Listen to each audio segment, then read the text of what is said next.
Pabandom iš naujo.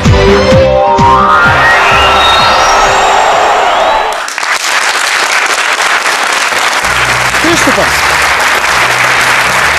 o taip pat pasitikite Giedrę Černiauskaitę.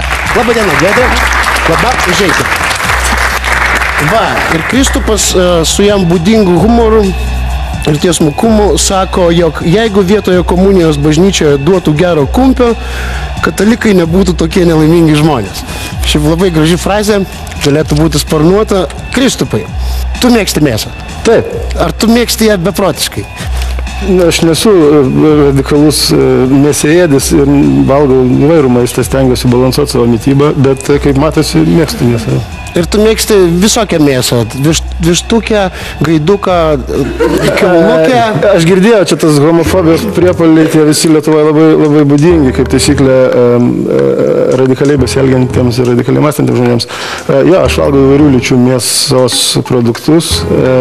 Kaip čia gražiai pastebėjo profesionalai, atsigręžus į evoliuciją ir būtent į darvinizmą, net neodarvinizmą, tikrai homo sapiens nebūtų dabar prieki grandinės, jeigu būtų nuevogavę tik tai ir grybukus valgę.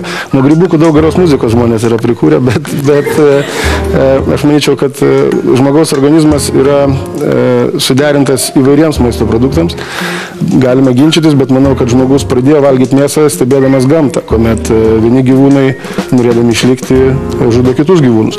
Greičiausiai tada dingtelėjo mintis, kad aš galbūt tą irgi nudobti galiu. Aš čia spėliu, aišku, bet manau, kad kažkaip taip turėjo viskas. Aš dabar kažkaip įsivaizdavau, kad žmogus stebėdamas gamtas, tai jam toptelėjo tapti bitute ir apdulkinti nuskridus kokius. Čia po tų grybukų. Čia po tų grybukų. Gerai. Gerai, Kristi, mes prie tavęs dar grįšime, tačiau dar reikia paliesti vieną dalyką. Mes turime Giedrę. Giedrė, apie jūsų situaciją, jeigu papasakotumėt, ar buvo taip, kad jūs turėjote pradėti reguliuoti savo mitybą dėl kažkokių tai sveikatos problemų? Taip, iš tikrųjų apie maistą galima labai daug juokauti, kada tai neatsiliepia tavo sveikatai. Kai tu esi jaunas žmogus, pavyzdžiui, grįšiu 5 metus atgal, kai buvo 20 metų, aš buvau jau patyrus 3 operacijas ir laukia 4. Turėjau begalę simptomų, turėjau daug lygų, tokių kaip šienligė, pavyzdžiui. Simptomai tokie, kad... Šienligė, tai čia yra alergija? Čia yra, taip, alergija, kuri buvo labai stipriai įsivyščiusi, pūliuotos akys, dusuliai naktį ir tikrai rimta liga. Beje, po šiai dienai derindama maistą aš to nebejaučiu.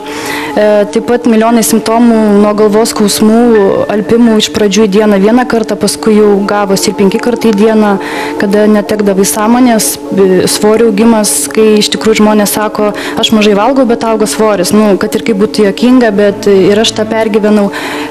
Kasos uždegimai besikartojantis, pankreatitai kitaip vadinami, ir vienas iš jų drastiškų mano simptomų, kada tu eini į tualetą tuštintis kas 34 paras. Beje, man būdavo paskirta į dieną, aš vartodavau, būdama paauglė, apie 21 tabletę. Tai yra, mane gydydavo simptomai, skauda galva, imk nuo galvos, skauda skrandį, imk nuo skrandžio, ir taip susidėdavo, kad paskui aš pati nebežinojau, nuo ko mane gera. Ir niekada pati net negalvojau, kad maistas gali būti nuodas ir vaistas iš tikrųjų. Valgiau bet ką, nes net neturiu jokio suvokimo, kad man maistas gali kenkti iš tikrųjų. Bet jūs galvojat, kad maistas jums kenkia? Aš priejau tokios išvados per 5 metus, kada atradau pagalbą, kuri man padeda. Žarnyno valymas ir sužinojau, koks man maistas, kokį maistą mano organizmas toleruoja, kokį ne. Ir atsižvelgdama į tai, aš taip ir gyvenu tos 5 metus, man pradėjo kristi svoris, aš pradėjau jaustis pilnavertiškai, jokie alpimai manęs nebevargina, jokies galvos skausmai manęs nebevargina. Ir iš tikrųjų, kas yra keiščiausia, labai daug ko atsisakyti man neteko. Tiesiog aš sužinojau, kokiais, tarkim, kiekiais ir kas man tinka, kas man netinka. Tai yra viskas pakankamai paprasta. Ir ką dabar galite valgyti? Daug ką galiu valgyti. Nevalgau iš mėsos. Pavyzdžiui, mėsos galite valgyti? Valgau tik kalakutieną. Neblogai, aš jau pasakau. Labai neblogai, jo. Žuvį beveik visai skyrus tuną, kurį beje labai mėgau. Tuną išskyrus lašišą, vaisiai daržovės beveik visi. Nevalgau duonos, miltinių patiekalų, iš bulvių nieko nevalgau. Ir dingo šienligė? Taip. Žiauriai. Ir geriu labai daug skysčių, tai yra vandens. Čia kaip duona kasdieninė, ko beje, turėdama tuos simptomus, aš vandens visai nevartojau, nes mano organizmas labai tindavo. Ir aš nuolat jausdavausi pilnai ir vandens aš nevartodavau. O alkoholis? Galima ar tu? Čia iškirpsit? Ne, tiesą sakant, nes man irgi svarbu. Kartais visko galima. Galima, ne kartais. Ne. Gerai. Va, ir labai gerai, kad apie tai pakalbėjom, nes kaip tik čia mes turime Jeleną Tulčiną, pasveikinkite. Taip, aš jūs labai gerai pamenu, nes jūs buvote ta, kuri kėlė ranką visais atvejais. Nevalgot kiaušinių, nevalgot duonos, nevalgot mėsos. Ir ar liko kas nors, ką jūs dar valgot? Taip, aš valgau nemažai. Iš tikrųjų, aš esu gydytoja, o ne būrėja ir ne dar kas nors, kuris kartais būna ekspertų. Aš daug metų nevalgau mėsos, man jos nereikia, man daugiau norisi gabaliuko torto, ką aš ir padarau kartais, kada labai noriu. Bet jeigu aš tai darysiu kiekvieną dieną, man sustos viduriai, aš nepasituštinsiu, pabrinksiu, patinsiu ir būsiu negyva, nes visą energiją organizmas paims virškinimui man netinkamų produktų. Šalia manęs sėdė mergaitė, kuri pakeitus mitybos įpročius pagal maisto testą neturi žvynelinės. Jis ją kontroliuoja. Jis 5 metus turėjo žvynelinę. Jolanta buvo va tokia. Ir jai pasakė daktarė, gyvenk su to, nes žvynelinė yra liga, prie kurios tu turi priprasti, o svarbiausia ją pamilti. Kas nori ateiti į paplūdimį, nusirengti, kada yra tokia problema. Ir žmogus nuo 4, maždaug 6 mėnesiai taip laikosi ir mes turim labai gražią odą. Taip? Praktiškai žvynelinė susitvarkė nuo kaktos, nuo nugaros, nuo rankų. Gerai, aš suprantu. Bet aš noriu pasakyti, kad bet kokia lyga, ir šienligė, ir migrena, ir ponui, kol jis sveikas, ačiū Dievui, bet aš noriu perspėti, kad labai daug vyrų, kurie valgo be saiko gyvulinius produktus, ypač mėsą, po kelių metų turės podagrą, išėminę lygą, insultą, infarktą, diabetą. Aš susaiku, kad reikia susaiku. Galima, Marija, vieną. Visi kalba apie maistą, kol kas, kaip apie išgyvenimo funkciją. Džiaugsmas kur? Ar yra toks dalykas gyvenime kaip skanu, neskanu, kaip mes skiriamės nuo gyvūnų ir dėl to mes galim valgyti ne tik, kad valgoma, nevalgoma, ar išgyvensiu, neišgyvensiu, bet dėl to, kad skanu, neskanu. Žmogaus skonio receptoriai yra labai labai spalvoti ir įvairūs. Tai atmetus kraštutinumus, sveikatos kraštutinumus, atmetus, aš nekemšu į save vien dešrų, kumpių ir, nors gal jums kitaip atrodo, bet iš tikrųjų... Bet kai gimsta žmogus, jūsų vaikelis, taip, jis nežino, kas jam skanu, kas neskanu. Ir nuo jūsų priklauso, o aš jums linkiu jo turėti, bet nuo jūsų priklausys, ar jis gers Coca-Cola, ar jis valgys cukraus šaukštais, nuo jūsų. Ir ar jam bus... Vieną sekundę. Atveda man vaikelį, taip, visą išbertą, atopinį dermatitą jis turi nuo gimimo. Ir tam, kad jis neverktų, jam duoda baronką ir saldainį. Jis nurimsta nuo cukraus. Ir nuo tų tėvų priklauso, ar jis sirgs tą lygą ar ne.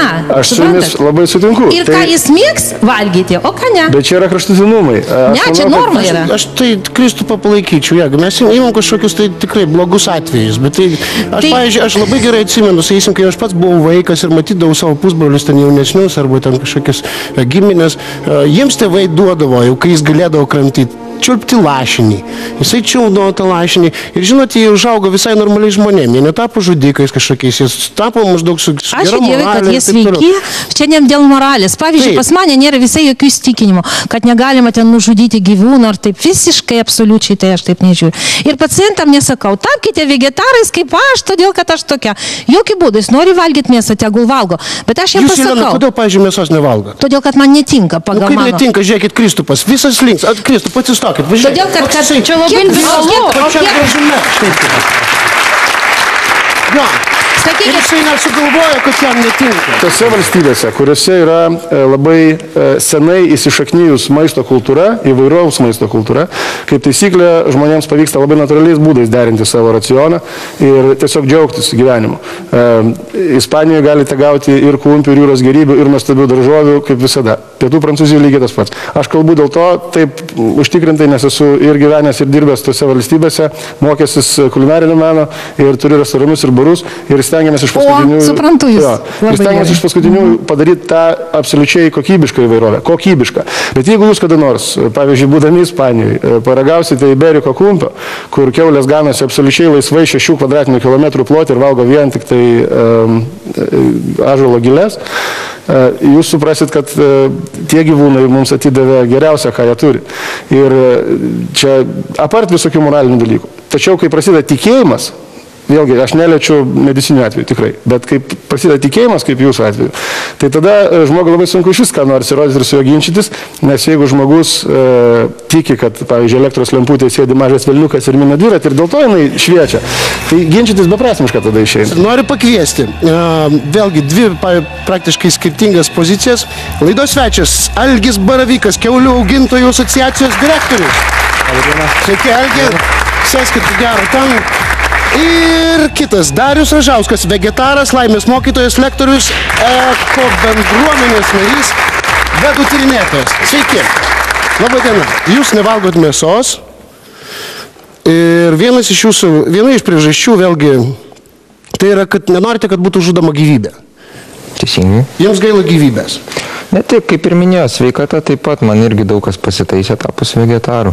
Netgi turint galvoj charakterį, aš pastebėjau, kad tapau nebe toks piktas, agresyvus, draugiškesnis su žmonėm ir mažiau besusipikstu su tom asmenybėm, kurios anksčiau tiesiog purtydavo jas sutikus. Ką aš noriu pasakyti, kad ne vieno gyvūno nemačiau dar užkutento mirtinai, ta prasme, maloniai mirus. Mes visi, kai gatvėje mus kas nors užpuola, man irgi ne kartą teko, kaip sakant, gyvenant Kaune, bendrauti su vietiniais vaikinais naktį, grįžtant studentiškais laikais. Suprantu. Aš jūs labai suprantu. Jūs mane buvo sutikęs.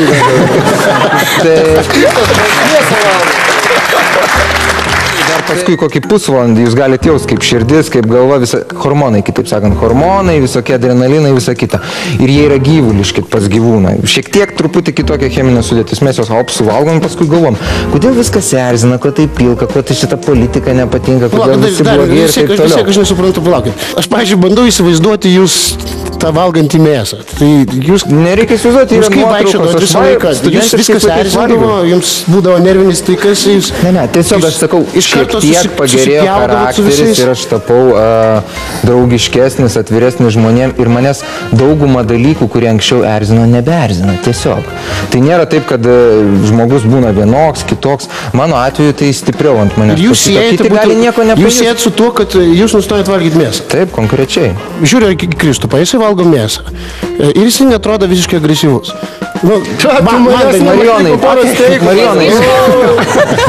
aš suprantu, kad tu esi televizijos žvaigždė. Miltys, akis nesidažo. Marijonai, tu viską hiperbolizuoji, aš suprantu, tu televizijos žvaigždė, tu tai turi daryti ir laidą turi padaryti įdomią. Jeigu aš atsisakau mėsos, tai aš tampu kuo hipiu. Aš ten gėlytė. Tu ir taip gan hipis Lietuvoje. Kam tau dar nevalgyti mėsos? Bet tai, sakysim, aš ir taip pacifistas. Tai, kai aš nustosiu valgyti mėsos, tai aš būsiu, kuo aš tapsiu tada? Gali nieko kažką tai po gėlių laukelį. Kaip ir sakiau, vieniems būna pokytis, kitiems ne. Bet mes turime čia Algį, kuris galėtų papasakot, kaip iš tikrųjų tas gyvūnas žuvo, ta maloni tema šiaip, ar ne, sakysim, dabar jeigu mus žiūri, mato kažkur tai po 6 šiek tiek daug žmonių grįžę iš darbo, mes norime jūs pradžiuginti, tu ir papasakosim gražią istoriją. Kaipgi mes žudom kiaules? Tai vyksta labai griežtai laikantis normatyvų, nes kiaulių skerdimas yra kitaip negu kad tai įsivaizduoja kaime, reiškia, ten tą kiaulę verčia ant šono, smeigia peiliu, reiškia, tai skerdyklose yra labai griežtai nustatyta, per kiek sekundžių jinai turi būti apsvaiginta, kad kitos kiaulės neturi matyti, kaip pavyzdžiui kiaulės, reiškia, ar kiti gyvūnai neturi matyti kito gyvūno mirties. Tiesiog tas gyvulys eina per tam tikrą, reiškia, tunelį, sienoj skylė, sakykim, patenka ir gyvulys niekas nesako, kas su juo atsitiks. Ir jisai nežino, staiga jam dingsta sąmonė. Iš tikrųjų, jam uždedama yra, svaiginimas elektra, reiškia. Sak ir viskas, jisai be sąmonės. Tas pats, kaip atsidarytume duris ir jums smūgis ir jūs nieko nebeatsimėte. Sakykite, tai daroma labiau humaniškais tikslais, ar vis tik dėl to, kad adrenalinas neišsiskirtų mėsą ir mėsos nesugadintų? Tai yra, be abejo, tai yra gyvūnų gerovės reikalavimai. Europos Sąjungoje mes esame įstoję, reiškia, ir labai griežti gyvūnų gerovės reikalavimai. Jūs pats algi valgot mėsą? Taip. Vienas rašytojas, dabar nepasakysiu, koks žymus vakarų sakė, kai jį irgi kažkada tais laikais dar senais užsipuolė, kodėl jis ten vegetaras, jis nenorėjo per daug aiškinti, sako, žiūrėkit, ir kai jam pateikinėjo tus visus argumentus žmogus, natūraliai iš prigimties, ten, šuo taip, jo, padėk jam mėsos, padėk ten obolį, jis pradžiai čiups mėsą. Dabar paimkit mažą vaiką, tik baigusi gerti pieną ir padėkit jam ten kokį obolį ar morką ir padėkit, tarkim, triušiuką. Jisai su triušiuku žais, obolį valgys. Tai čia toks... su triušiuku ir tik mažas tikriukas žais. Ir padėkim obolį. Aš tai norėčiau apie pyktį pakalbėti. Aš apie vaiką, jeigu pas mane 3 vaikai, reiškia, mažas vaikas dar dantų neturi, kad įkasti tam triušiukui arba tam obuoliui, jūsų žiniai. Tai jam ir nereikia mėsos. Tai jis nepuls draskyti to triušiuko, ar jis ir gerai, turim šiandieną, paskerstą kiaulieną padedam ir padedam obuolį. Žiūrėk, apie pyktį, Mario, žiūrėk, kaip čia išeina. Nei vieną mėsėdžią nesu sutikęs, čia turbūt irgi bus pavyzdžiai, kad mėsėdis, mėsos valgytojas bandytų kažkokį vegetarą atversti į mėsos valgymą. Bet iš vegetarų pusės visada girdi, tu negerai elgiesi, tau reikia dabar. Taip, būtent, tas tiesa. Bet čia yra... Visai nesenai turėjau šakiuose ten paskaitą ir su viena mama bendravau. Jinai sako, turim didžiulę problemą. Mes daugybę metų esam vegetarai ir turim vaiką. Jis irgi vegetaras, bet yra viena problema. Jis eina į tradicinę mokyklą. Kai bandėm kažkaip su mokykla ar su mokytojai susitart, kad ten, kai visus maitina, jam nedėkit to kotleto, įdėkit daugiau tų grikių, ten to garnyro, viso kito.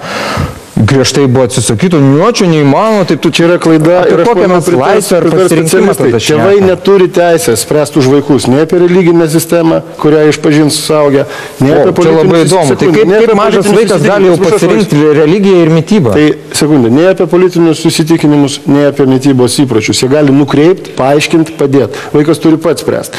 Okay? Kai jis priauga... 5 metų. Taip, kai jis priauga kito amžiaus, kai jis pradeda atskirti daugiau... Mama, aš dabar tikiu į Alachą ir... Skanu, neskanu. Jis turi turėti galimybę valgyti mėsą, būdamas 5 metų vaikas turi pasirinkti teisę, ar jis rūkys žolę ir geras alkoholį? Ne, jūs suabsoliutinat, negalima taip kalbėti. Tai logika, jeigu remiamės logiką, jeigu jis viską gali rinktis, tai viską, jeigu ne, tai negali. Žiūrėkite, tėvai už jį atsako ir vaikas už save, ką jis tėvai neturi tapti baudžiama institucija ir nurodant čia. Bet kažkodėl yra, narkotikų negalima, alkoholio negalima, o va čia jau tu čia rinkis. Mėsos blogis jūsų gyvenime prilyginamas narkotikų. Ne, aš kalbu apie principą. Gerai, aš noriu jums pasiūlyti šitą dešą. Ar jūs šiaip turite drąsos tai valgyti? Kas yra? Tai yra deša, vegetarų deša. Ar gal tiek to? A, kodėl?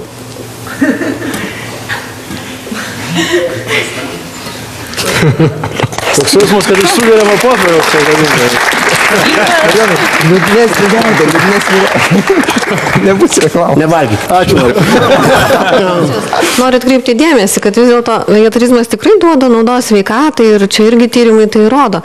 Bet nepamirškite, kad tai labai dažnai yra susijęs su svorio sumažėjimu. Vegetaras dažniausiai kažkiek netenka svorio, dėl to, kad vis dėlto jo kalorijų suvartojimas mažėja. Ir tie visi sveikatos teigiami aspektai susijęs su mažesniu svoriu labai dažnai.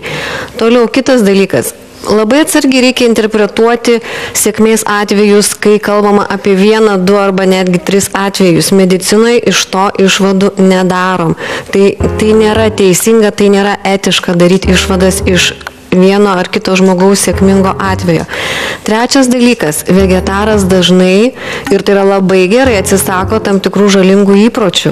Ir jo sveikatos pagerėjimas, ir piktumo sumažėjimas irgi būna būtent su tuo labai susiję. O paskutinis dalykas, ką labai noriu pasakyti, tai kad mes turėtume mylėti stengtis mylėti labiau ne tik gyvūnus, na gerai, savo draugus, bet mes turime ugdyti savo asmenybę ir toleranciją ir mylėti žmonės, kurie yra šalia mūsų. Mes dažnai, manau, kad šitą pamirštame. Tai tiek. Norėčiau irgi vieną dalyką. Aš taip būčiau linkęs sakyti, kad jeigu jums tinka vegetariškas gyvenimo būdas ir jūsų įsitikinimai ir visą kitą, svarkoj, tegul būna, kad tik visi būtų laimingi. Aš labiausiai noriu palinkėti visiems, kad skaniai svarbiausiai žmonės valgytų. Skaniai ir su saiku. Viskas turi būti su saiku, išbalansuota ir svarbiausiai skanu. Kažkodėl mano atveju tikriausiai atrodo, kad aš nevalgau skaniai ir nesu laiminga. Iš tikrųjų esu tos nuomonės, kad nėra vienos tiesos, čia viskas per daug individualu. Taip, mano yra tas, tarkim, gal jūs taip į mane žiūrėdamas sakėt sėkmės atvejas, bet man yra labai skatinama, kad žmonės turi apie tai kalbėti, kad yra ir sėkmės atveju ir galbūt tai bus kažkam pagalba, nes mano situacija taip, tai yra sveikatos atvejas, buvo prarasta viltis, galbūt yra tokių daugiau. Aš nesu už tai, kad reikia valgyti mėsą, nereikia valgyti kiekvienam. Ir aš labai pavydžiu žmonėm, kurie gali valgyti viską, bet kada ir bet kaip. Aš labai jiem nuoširdžiai pavydžiu. Mano atvejas yra kitas ir aš esu labai laiminga ir dėkinga likimui, kad radau savo išeitį. Bet nereikia visko, reikia skaniai valgyti. Aš valgau labai skaniai. Aš noriu pasakyti, kad medicinoje yra irgi ne viskas aišku. Įrodymas yra paprastas faktas. Buvo problema, nėra. Reikėjo operacijos, nėra. Buvo lyga, reikėjo gydyti vaistais. Dabar nėra tos lygos, vaistų nereikia. Bet jinai bus pas ją būtinai, jeigu jinai nustos kontroliuoti maistą. Viskas. Jeigu pradės vėl valgyti viską iš eilės ir ne vegetariškai, čia neturi reikšmės. Gal jai netinka miltai, jinai jų negali valgyti arba kiaušinių ir pieno. Čia priklauso nuo žmogaus. Vienam tinka vienas dalykas, kitam kitas. Bet dėsniai pagrindiniai visiems vienodi. 80% augalinio maisto. Ačiū, Jelena. Man labai buvo įdomu, kad čia kažkaip galvojau, bus šiaip to diskusija, gavosi toksai, gan čia kažkas su kažko kovotų ar panašiai. Čia tavo charizma suveikia, kad tu taip iš karto išpjovai, sunervuoji tos vegetarus, jie tada kažkaip taip atrodė, kad čia jos puola, žmogus kaip puola, jis ginasi. Šiaip dažniausiai, kiek aš pažįstu daug, turiu gal kokį 50-60 draugų vegetarų, jie ten mieliausi žmonės, nėra su jais ten niekada net ko susitikti dažniausiai. Ne, realiai, aš šiandien pats valgiau su daugiau kaip 20 vegetarų pusryčius kartu, grupinius toks, mes susirenkam kartais, ten buvo tiesiog šventė. Grupinis per pusryčius? Įsivaizduoju, kai va čia tai mėgautis gyvenimu. Aš dabar galvoju, gal tikrai ar aš turėčiau bendrų draugus, su kuriais iš ryto jos išvilgčiau iš lovos, kad kumpę pavalgyti. Vat ką aš turiu galvoju. Va čia yra gyvenimo kokybė. Kiekvienas turim turėti pasirinkimo laisvę ir kaip kolegė sakė, svarbiausia yra atsiminti, kad turim mylėti vieni kitus. Čia yra esminis dalykas, esminė vieta. Valio! O toliau visai kita. Einam įsipietauti. Gerai, ačiū visiems mūsų studijos svečiams. Aš perduodu linkėjimus visiems draugams mėsėdžiams. Iš kitos pusės, aš be jokios abejonės perduodu žiauriai didelius linkėjimus dideliam būriui draugų, kurie yra absoliutus vegetarai. Chebra, nepykit, kartais mes pasikaršiavom tik tai dėl bairio, bet iš kitos pusės, jeigu ateis kada nors reikalas, Chebra, mes jūs suvalgysim. Iki kito pirmadienio. Sėkmės, pabandom iš naujo. Ačiū labai, ačiū dar kartą. Gerai, ačiū labai, ačiū Jelena, ačiū Daiva, ačiū Kristupai, ačiū Šaunuolis, ačiū Algi, labai. Gerą vakarą.